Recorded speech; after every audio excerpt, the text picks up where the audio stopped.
Sejak kecil berada di lingkungan yang keras menjadikan Mujahidin sosok yang beringas. Menjadi anggota geng di Ambon dan kerap terlibat tawuran, Mujahid muda dan kawan-kawan tak segan menghabisi nyawa lawannya.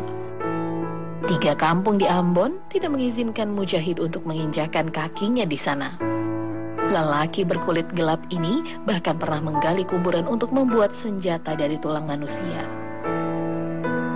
Saat hijrah ke Bali, memikirkan kematian saat mabuk dan kematian sang ayah menjadi titik baliknya menjadi hamba Allah Subhanahu wa Ta'ala yang lebih beriman.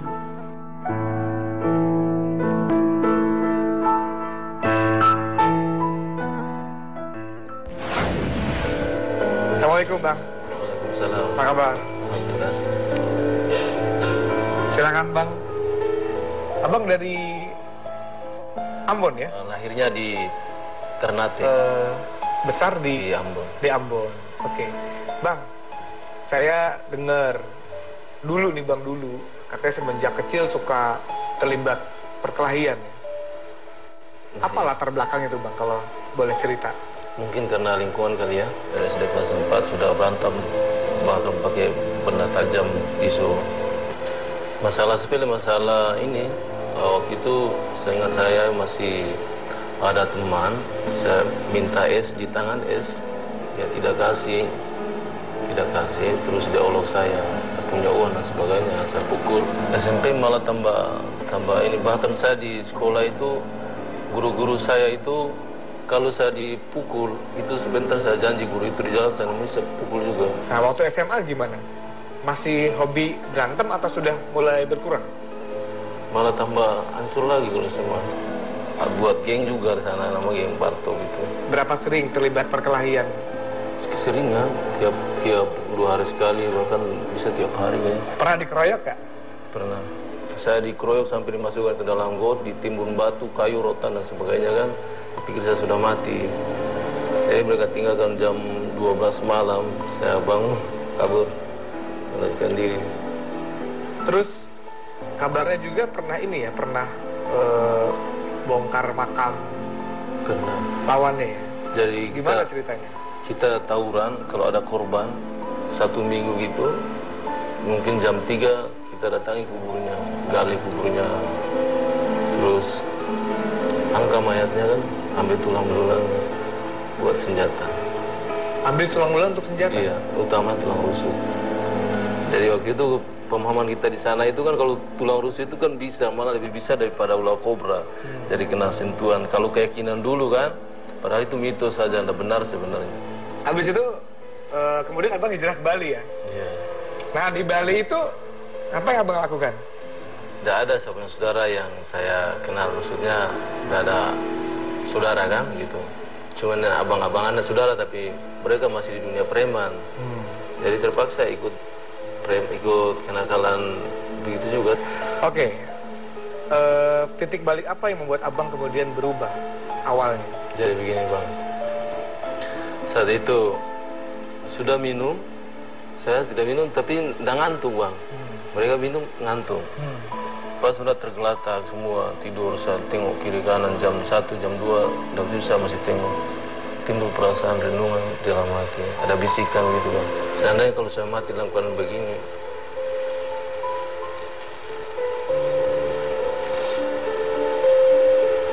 saya bersyukur sama Allah, Allah masih pelihara saya bang. Orang beriman saya belum tentu jaminan surga bang.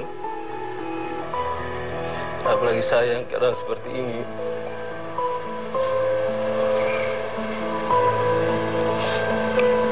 Jadi tiba-tiba pada perasaan itu muncul, seandainya saya mati dalam keadaan posisi begini, apa nasib saya? Sedangkan memang sebelumnya teman saya sering ngajak bang, Mujahid, saya sering panggil Pak Ansip, kamu tahu di kehidupan dunia ini hanya 2 jalan, salah dan benar. Yang kedua, di akhirat juga ada 2 jalan, surga dan neraka. Tapi masa bodoh kan, pagi harinya saya pergi diam-diam pergi ke teman yang saya tahu memang dia sudah sering bolak-balik masjid. Saya datangi dia. Di sini di mana masjid yang paling dekat? Jadi abang yang bahasa itu Bang Jamis, mantan preman juga bang.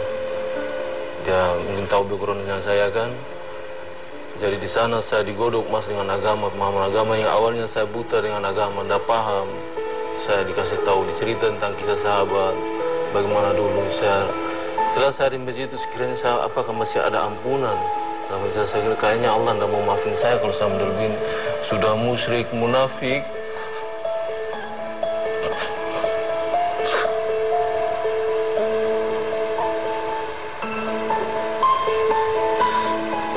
Sayangnya Allah tak ada batasnya bang buat saya. Allah sayang sudah lahirkan saya ke alam dunia. Mas, jujur saya bukan dari keturunan kiai atau ulama. Saya bukan anaknya Pak Ustadz. Mas, saya tahu sendiri tadi saya cerita saya punya kehidupan kan. Tapi kenapa saya saat ini begini mas?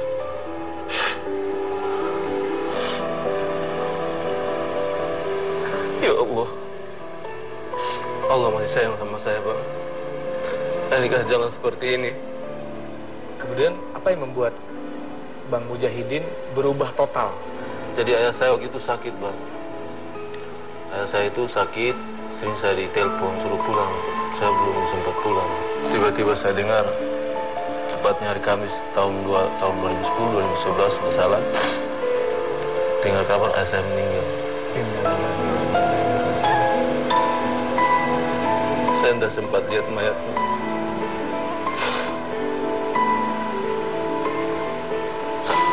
Jadi telepon ayah saya sudah meninggal.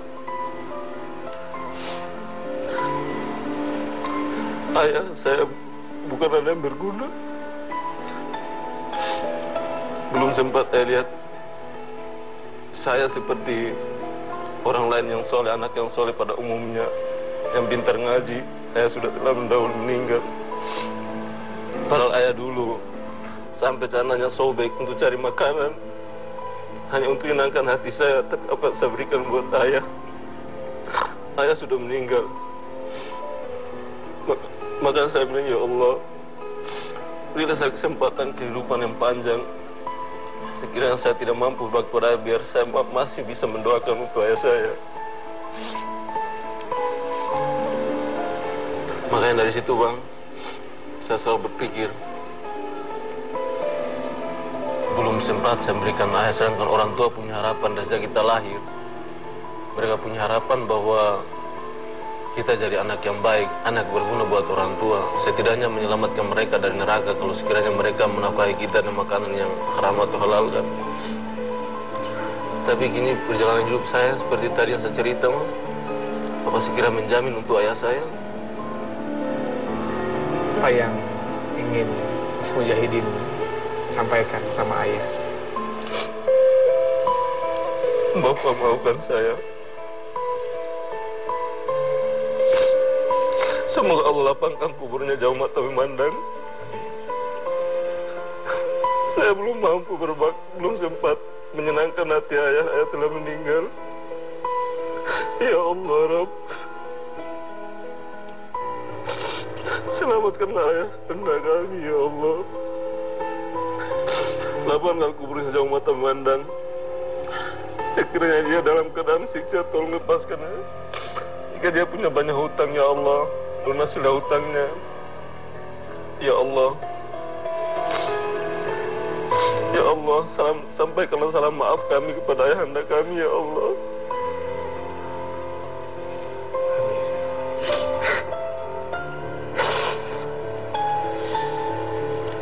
Amin ya Allah, amin.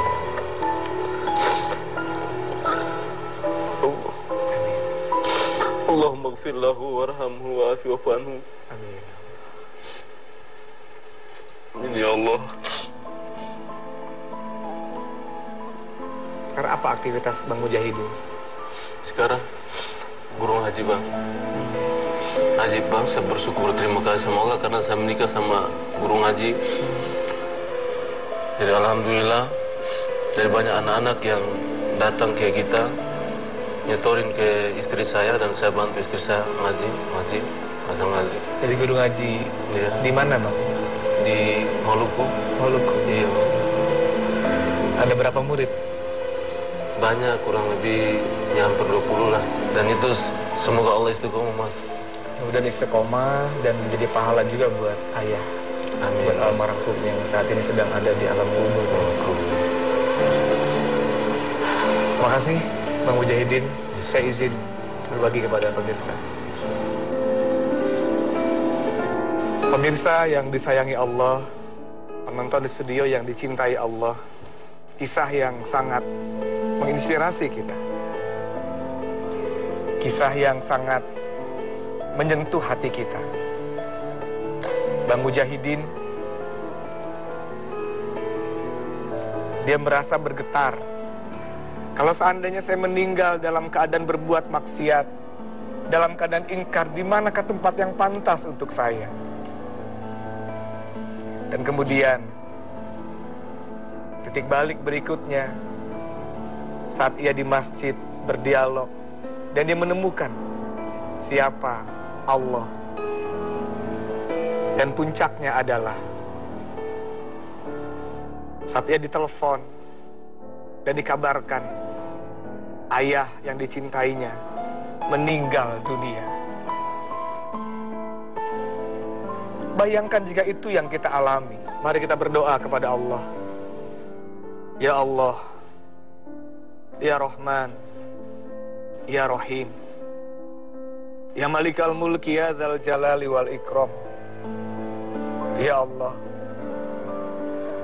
kami tahu Engkau menatap kami, Ya Allah. Engkau tahu siapa diri kami, Ya Allah. Betapa kami berlumur dengan dosa dan maksiat. Hari ini, Ya Allah, kami kembali angkat tangan kami.